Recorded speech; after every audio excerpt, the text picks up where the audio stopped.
सोचो, तुम एक ऑर्डिनरी इंसान हो, थोड़ा ऑकवर्ड, थोड़ा अनस्टेबल, और दुनिया तुम्हें सीरियसली बिल्कुल भी नहीं लेती।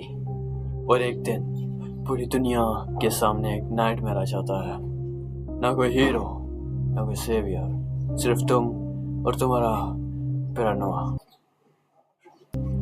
आज हम बात करेंगे मांगा आई एम अ हीरो की। ये एक ज़ॉम्बी एपोकलिप्स स्टोरी है, लेकिन टिपिकल हॉरर नहीं है। ये एक जर्नी है एक ऐसे इंसान की जो खुद को हीरो समझता है, लेकिन असल में वो सिर्फ एक ऑर्डिनरी फ्लॉड ह्यूमन है। प्रोटैगनिस्ट का नाम है हिदेयो सुजुकी, इसको सुजुकी बुलाऊंगा। 35 साल का एक फेल्ड मांगा artist, socially awkward, self dubbed से भरा हुआ और अक्सर अपने हेलुसिनेशंस में खोया रहता है। उसके कोलीग्स और लोग उससे इग्नोर करते हैं। आईनी यह है कि मांगा का नाम है आई एम अ हीरो, लेकिन सुजुकी एक हीरो बिल्कुल नहीं है लगता, ना है ना ही लगता है। यहाँ एक साइकोलॉजिकल एंगल है। क्या हर इंसान अपनी लाइफ में खुद को एक हीरो समझता है, चाहे दुनिया कुछ भी सोचे?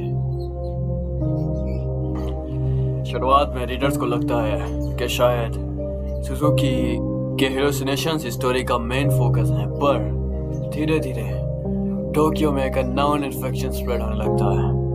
लोग अजीब बिहेव करते हैं, वायलेंस सडन एरप्ट हो जाता है, और टाइम टू टाइम इन्फेक्टेड लोग ज़ॉम्बीज में तब्दील होने लगते हैं। ये zombies typical slow moving zombies नहीं थे।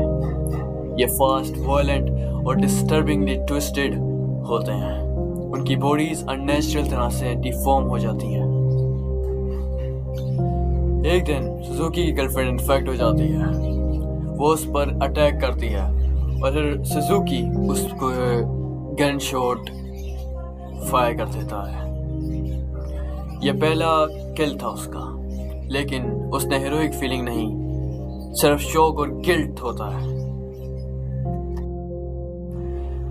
सुजुकी के पास एक लाइसेंस शॉटगन होती है, जो जापान में रेयर है। ये शॉटगन ही उसका एक वाहिद वेपन है, जिसकी वजह से वो एपोकलिप्स में सरवाइव कर पाता है।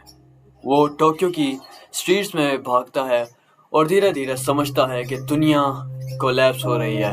हॉस्पिटल फेल हो गए हैं, पुलिस और आर्मी हेल्पलेस हैं, हर जगह ज़ॉम्बीज हैं। ये स्टोरी का यूनिक पार्ट है, कोई सडन सुपर हीरो आर्क नहीं। सुजुकी बस अभी भी एक कवर्ड है, लेकिन सिचुएशन उसे लड़ने पे मजबूर करती है।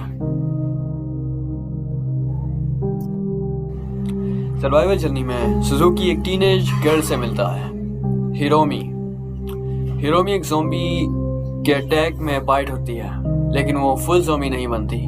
उसके अंदर एक हाइब्रिड स्टेट होती है जो उसे पावरफुल बनाती है। दोनों साथ ट्रैवल करते हैं और सर्वाइवल के साइकोलॉजिकल स्ट्रगल्स को शेयर करते हैं। एपोकलिप्स में इंसान अकेला सर्वाइव नहीं कर पाता। एपोकलिप्स में इंसान अकेला सरवाइव नहीं कर सकता। ट्रस्ट और कंपैशनशिप ही एक वेपन बन जाता है। टिपिकल ज़ॉम्बी स्टोरीज में एक क्योर या सेफ जोन मिल जाता है, पर आई एम अ हीरो में दुनिया और भी रियलिस्टिक लगती है। लोग एक तरफ दूसरे पे ट्रस्ट नहीं कर पाते हैं। कम्युनिटीज बनती हैं, पर उनमें भी करप्शन और ईगो होती है। रिसोर्सेज ख़त्म हो जाते हैं और ज़ॉम्बी वायरस का कोई क्योर नहीं मिलता। ये मांगा दिखाता है कि रियल एपोकलिप्स में सबसे बड़ा डेंजर ज़ॉम्बीज नहीं है, खुद वो इंसान है। सुजुकी की मेंटल हेल्थ एक सेंटर थीम है। एपोकलिप्स से पहले भी वो हेलुसिनेशन और पैरानोमिया पैरानोआ से जूझ रहा था। एपोकलिप्स के बाद भी उसका दिमाग उसे खुद कंफ्यूज करता है। कभी वो जेन्युइनली ब्रेव लगता है, कभी वो अपने शॉटगन के पीछे छुप जाता है और एक पैनिक अटैक में आ जाता है। ज़ॉम्बी वायरस सिर्फ एक मेटाफोर है। असली मॉन्स्टर इंसान के दिमाग है जो फियर और पैरानोआ में अपने ही अगेंस्ट हो जाता है। स्टोरी के बढ़ने के साथ टोक्यो कोलैप्स हो जाता है। सर्वाइवर्स कंट्री साइड और माउंटेन्स की तरफ भागते हैं। ज़ॉम्बीज इवॉल्व करते हैं, कुछ कलेक्टिव हाई माइंड जैसे एबिलिटीज डेवलप करते हैं। यह दिखाता है कि एपोकलिप्स एक वन डे इवेंट नहीं होता, ये एक स्लो ड्रैगिंग कोलैप्स होता है। आई एम अ हीरो सिर्फ एक ज़ॉम्बी मांगा नहीं है, ये एक मिरर है, रियर मिरर, जो हमें दिखाता है कि रियल एपोकलिप्स में हम कितने वीक हो सकते हैं। और शायद एक हीरो होने का मतलब बस ये है कि तुम एक और दिन जिंदा ही रह सकते हो बाकी लोगों से। अब सवाल तुमसे है, अगर कल को रियल ज़ॉम्बी एपोकलिप्स आ जाए, क्या तुम अपनी स्टोरी के हीरो बनोगे या सिर्फ एक और विक्टिम बन जाओगे? कमेंट्स में बताना पसंद करना।